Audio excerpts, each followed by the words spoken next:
I'm Dr. Julie Pham, founder of Curiosity Based. We help people practice curiosity in the world, starting in the workplace, because that is where we spend most of our waking hours. Curiosity as a practice boils down to self-awareness, relationship building, and clear communication. So join us as we interview leaders to see how they use curiosity at work. Hello there. Hi, this is Dr. Julie Pham with the Curiosity at Work podcast. And today I am so lucky to get to have as a guest Jennifer Strachan, who is the CEO of inReach, which is a nonprofit that harnesses the power of storytelling to reframe narratives. And I know, Jennifer, you'll be able to describe that much better than me. Jennifer is a 25-year veteran of public media, commercial media, an Emmy Award-winning producer. So we're really lucky to get to learn from Jennifer today about how she fosters practicing curiosity in the workplace. Jennifer, welcome. Thanks for having me, Julie. This is so fun. So, Jennifer, let's start off by just actually, if you could describe inReach, if you could describe how many people, how you work together, is it remote, is it in person, what you do, just so that people get a sense of the the function of the work, the nature of your work, because that's going to feed into how you practice, how you can encourage practicing curiosity at work. Sure. Yeah. So, inReach has actually been around for nearly 20 years, long before my time. It was formerly a film foundation and production company, and they were based out of New York City. About 3 or 4 years ago now, the organization decided to make a pivot into doing something fairly different. It also happened to be during the pandemic. So, a couple of really important things happened. One, the group decided to go fully remote, even though most of their folks were still in the New York City area at that time. But then change really into being a media incubator, thinking about, as you said, the power of story across all sorts of platforms beyond film, but really story's ability to shift culture. So it's really important work, certainly in the times that we're in, but it's really challenging work because it really required us to reinvent the organization, because we were really, again, deeply immersed in indie film, absolutely were very highly regarded as an organization. We did some movies you may have heard of, Beast of the Southern Wild or Marcel the Shell, some of these amazing movies that kind of set us up for success in the industry, but really changing to how we work and how we think about ourselves and what does it mean to be sort of a mirror of culture. So that's a fascinating thing when you're running an organization, and to think about, oh, well, so if we're going to do real culture work,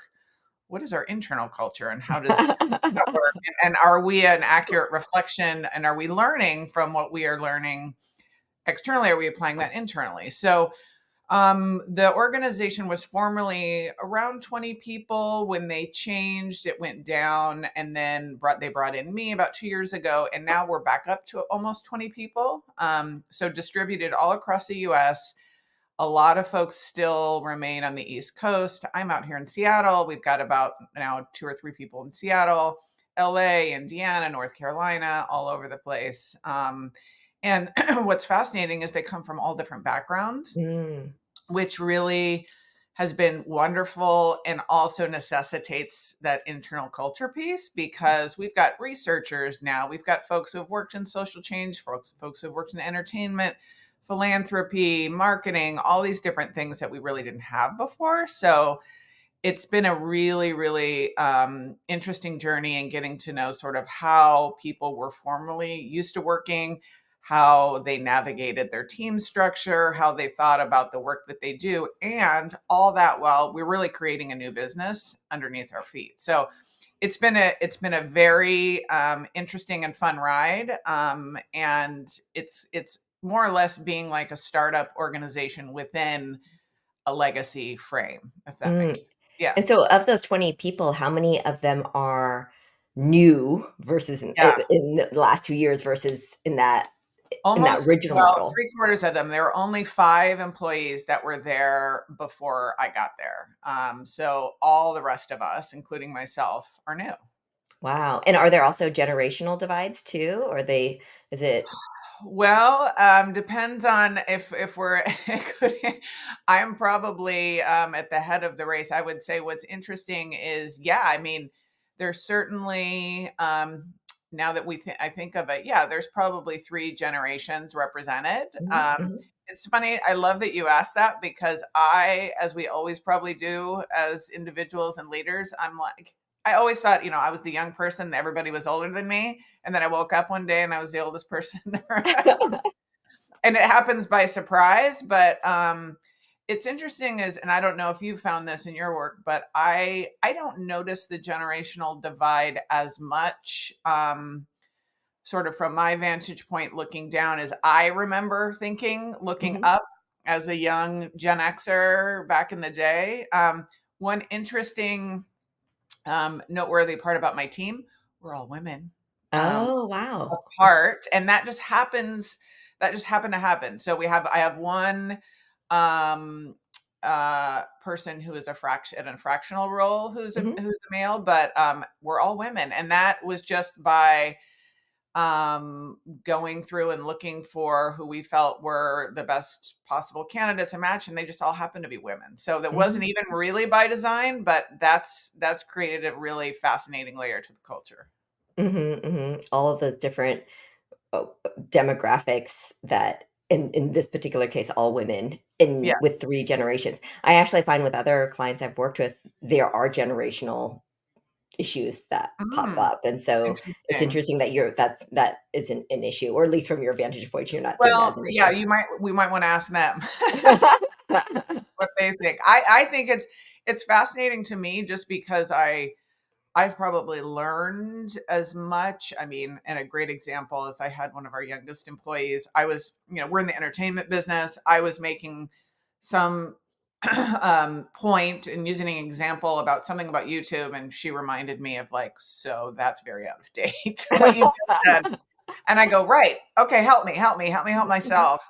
Mhm. So I find that to be helpful rather than sort of norms of work behavior. I haven't run Mhm. into that as much. Yeah. Mhm. Yeah, and actually the opportunity to learn from one another where it's not just younger people learning from older people, it's just, the constant learning from, Oh, yeah. the mutual learning that happens. Yes. Yes. So, well, now let's move on to talking about just curiosity. How do we foster that mutual learning, that foster that curiosity in the workplace? So, at Curiosity Base, we think of curiosity as a practice which has three elements of self awareness, relationship building, and clear communication. So, I'd love to hear some specific examples of what you do to help foster the practice of that. If you could share some stories. Yeah, yeah. Well, first of all, in the last year, we've really there's a couple of things I have done specifically that I've always done that are fun, that I love to do with my team. We do them sometimes in team meetings. We do them when we add somebody, but just as a couple of fun ideas, I do a little game called About Each Other, where I say it's called I Bet You Didn't Know, and we go around the room, and it's supposed to be fun, lighthearted, and like a very short, quick, anecdote. It could be, I bet you didn't know I speak X language, or I bet you didn't know my, dad was in the circus. The only rule is it can't be something depressing or you're shedding light on something sad. So Mhm, it's one of those things. So I've done that. I just recently have done so fostering curiosity about each other specifically. Is we've done share a picture that represents joy in your life, and that could mhm, be a poem, a pet, a family member, where I'm trying to get a lot of different tools to help people understand each other, and then those pictures often prompt more questions about like, oh my god, mhm, I never knew you lived and blah blah blah. I never knew you were a skier, and tell me more about that. And so sometimes I think it's interesting when folks, especially in organizations where you're adding a new whole new staff like we are, or where you're distributed like we are remotely, I certainly love doing those kinds of fun things. But more sort of thinking from practices and standards of what we've done at inReach, we've definitely worked on our values. We did that in coordination with you, Julie. Thank you. You were super helpful in just challenging how we thought about ourselves and the organization, and what, as a result, afterward, we were able really to define our values and really being curious about what do all those things mean to us. Mhm. I Mhm. found that to be interesting that we did have slightly different, I mean, well, some more than others, but different definitions of what those things are and what does that mean to you and how does that show up for you. And so trying to continually ask, how are we seeing these values show up in others? Where do you see them in yourselves? And where's there room that, oof, we all, well, one of them is cultivate creativity for us. Mhm. It's fun to be able to call those things out. um, but one of the other things that was fascinating as a remote organization is really trying to, and this was really good for me because we all went through the pandemic. We all feel like, oh, we've done our time in remote environments. We get it. We kind of know what to do. But what we learned is people really have different ways, different working styles, different communication styles, and the remote environment is really tricky if you don't pay attention to those things. And so we just started asking a lot more questions about perceptions within a remote environment, Mm. communication styles within remote environments. And so I noticed, so we were really getting into we have chat rooms, we have all these different things, and what we realized were, oh my gosh, so certain people were never checking their chat, other people love their phone, other people, and I love voice text, and so Mhm. it's one of these things, and not voice to text, but actually leaving voice messages, kind of like you would have popped into somebody's Mhm. office. So I just sort of got into the feeling of, I missed also the sense of emotion that comes if you had a really good meeting or whatever. And I now you will go and leave a voice message for people, and so we just learned that, oh my gosh, we're all different in this way, and that shed a ton of light on, oh, I've been doing it exactly wrong for some of these folks. So yeah, Jennifer, those are great tips. yeah, I yeah, yeah, I mean, especially so because what I'm hearing for that clear communication part, just getting really granular about what does that mean? Not working remotely, there's still lots of different layers within that. And I hadn't thought about the chat room versus the voice message versus the voice to text. And sometimes that's even generational too. So, or that, yes, and not just, and reflects personal preference.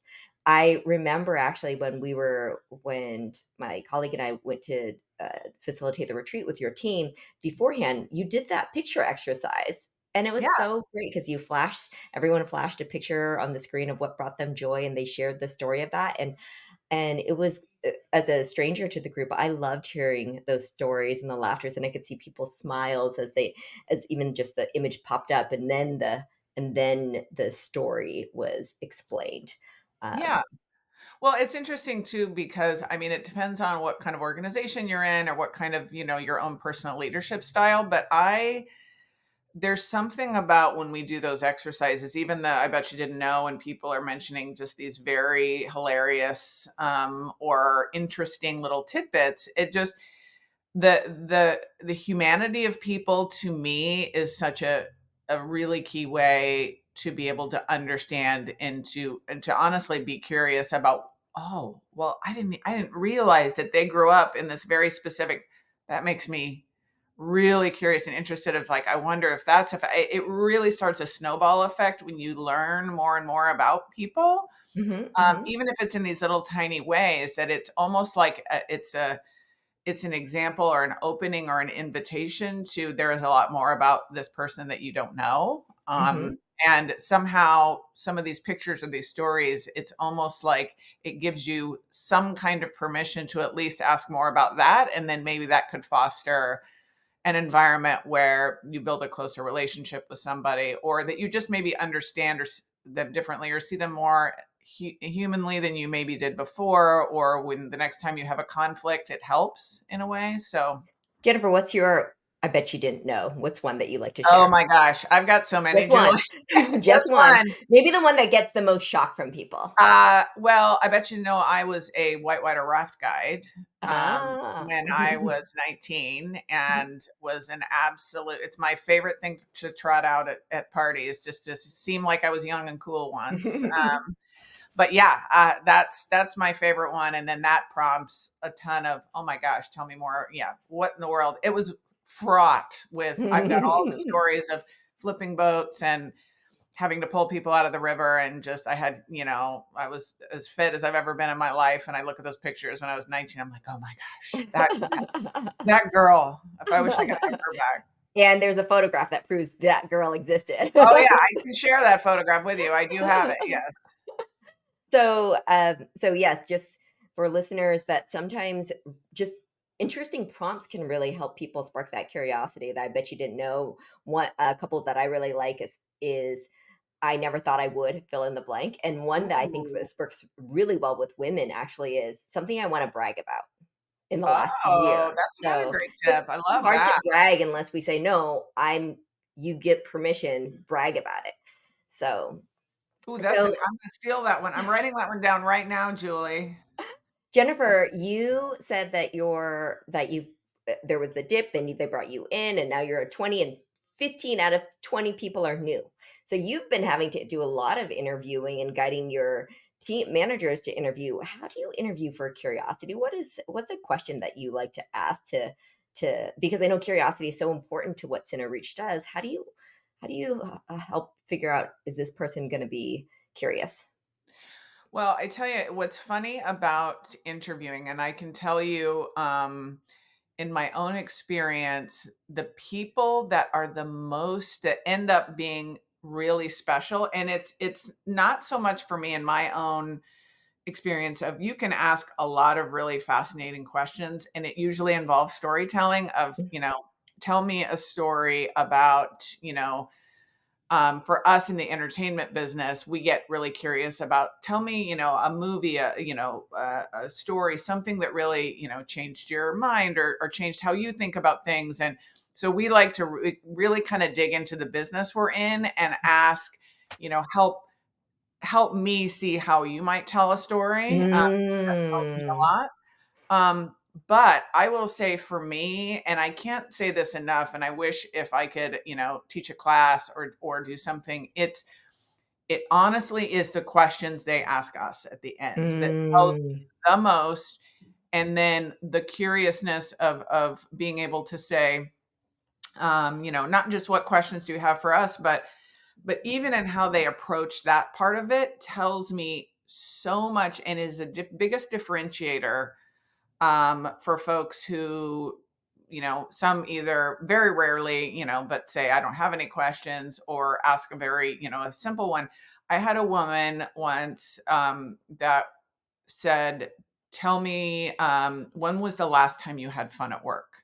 Oh, wow, that's a great question. And doesn't that say everything you need to Mhm, know about mhm, this person? Because they thought about that, and it also tells me that they really are curious about the organization and the work, rather than mhm, curious about, when does it start? When does this happen? But like, what makes them tick? And so I think there is something there that sort of naturally comes out. And so I think if it sort of determines how free, and a lot of times we don't allow for those questions at the end. So I think allowing folks to really express their own curiosity and what they have. And so for me, that's a really important piece of, how do they tell their own stories? And then at the end, what questions should they have? If they don't have any, or if they're very deeply interested or something like that, can just really open up the conversation. mhm. I love the question, "How do you tell your story?" Because it assumes there are different ways, and there's Yes. no right or wrong way. Yeah. And Well, right, and it's sort of like, it used to be a little bit easier. I was in the news business forever, of, you can kind of hone in on how do you report, or how do you ask questions, because that's sort of that's the job, right? And so you can really dig into how somebody is curious, and journalists, of course, are curious by nature. They're trained to be curious. But there are ways in which people have to tackle that. And certainly outside of asking questions for a living, like journalists, it's sort of being able to say, when you're trying to get at something, when you're trying to tell a story, tell me how you get at that. Help me understand how you speak to that. Hmm. Now, there are times where we can't have fun. We're not having fun at work, or we're not able to practice curiosity at work. Can you share what prevents practicing curiosity in your workplace? And if you can give an example of that. Um, Absolutely. So it's to me, it's universally work overload and exhaustion. Mm, So when people feel, and even myself, when I feel completely overworked, and when the team I know is in that place, it just your brain only has so much space, right? mhm, So if I am just trying to get through the day and the meetings and the works and whatever, then it certainly it makes it very, very difficult. So one thought I had was a little bit more during the pandemic before I came to inReach, and sort of in the idea of I was in the news business, and it really was all folks could do when you're under stress and pressure, um, to be able to get through the day and to be able to really stop and think and understand. So for me, one of the things that I've thought about at inReach when I've brought some of that into this organization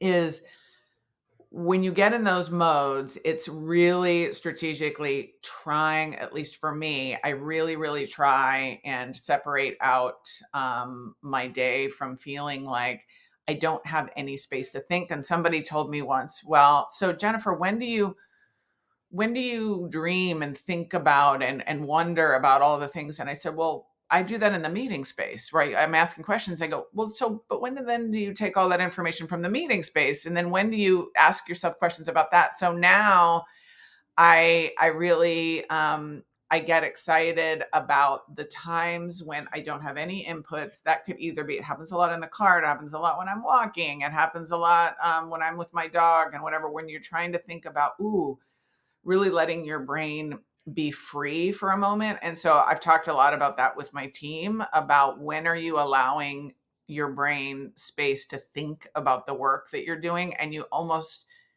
might have to book it, right? You might have to put it on your calendar. So for me, I get really excited about the idea of helping my team know that that work of thinking and being curious and having moments in your day is certainly part of leadership, right? Because if there's no space to digest and formally, even if you're debriefing and giving feedback, if you're not able to think about the problem, then you can't do that. So part of my job is to help people think about, well, how do we clear your plate, or how can we get you to delegate where you have a minute to breathe and think about it? And that feels important. It's really hard to do in practice, though. yeah, so that the feeling of overwhelm, all the work can really prevent practicing curiosity. And I when we actually like to survey our clients, and we'll ask, hey, rank yourself on how you make time for self-reflection, and if you're and how your colleagues make time for self-reflection. And that Yes. actually tends to be something that is an area of opportunity for improvement for a lot of people, because it's just oftentimes it feels like the work environment doesn't allow for that necessary time for self-reflection, that time to dream, as you were Yes. saying. Mhm. Yes. So one last question, and that is, could you share a resource or something that inspires curiosity in you? And this could be outside of work. It doesn't have to be work related.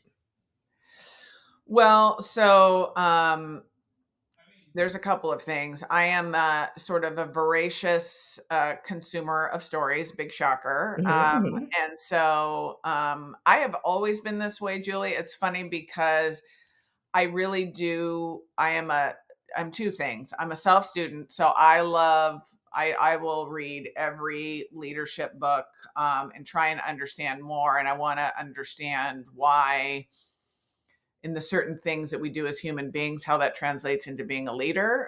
So I've read almost every leadership book, but really, to be honest, there's something about certain kinds of stories. And as I'm a visual learner, mhm.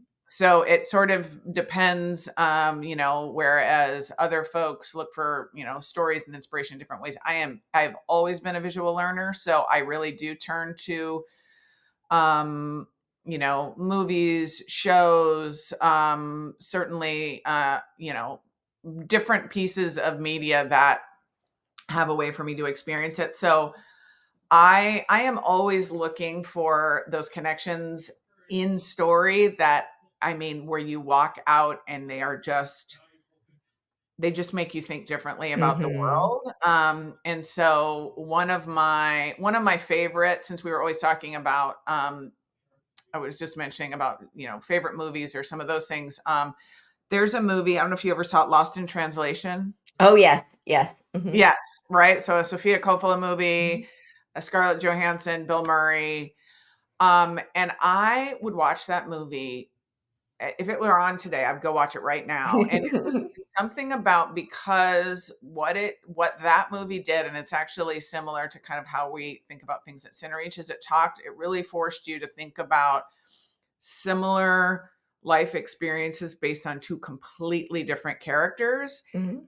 and life circumstances who found a way to come together around something that was common, and where it was like, I just remember thinking, I've never seen a story where I can relate to both people so Mm. fundamentally, right? And Mhm. so those are the kinds of things that really force me again to then reflect in on myself and sort of think about, oh my gosh, there's that and that. So I think about it in regard to myself. I think about it in regard to the work we do at CenterReach. Is those are the kinds of stories that we're trying to think about. How do you take a universal feeling? And I think part of that, not spoiler alert for people who haven't seen that movie, but it's kind of around sort of a little bit of isolation, a little bit of kind of your own personal journey that we're all on, and how those things are universal in life. And you can be a young woman or you can be an older man, and you have these same needs and Mm. interests in your life. And so I just get a lot of inspiration from a lot of those stories, and there are other ones that have done some amazing things within culture that I have loved watching and that have inspired me to want to do different things, and that I could give you a list a mile long. So I'll Yes, leave. I would expect that as the CEO of CineReach, that you would have a long list of movies, Yes, movie yes. recommendations. Jennifer, thank you so much for your time today. How can people get in touch with you? Yeah. At cinereach.org, you can learn a lot about everything that we're doing and experimenting with. I'm very easy. I'm Jennifer at cinereach.org. If anybody ever wants to reach out, say hello, tell me what you're working on, hear your strategies about curiosity or any other things that work. If you're a raft guide in a former life, reach out. But yeah, I'd love to hear from anybody. I love learning from other folks too. So, and thanks for having me, Julie. This is awesome. Jennifer, thank you so much for spending time with us on Curiosity at Work, where we talk about how to practice curiosity in the world, starting in the workplace. You're welcome.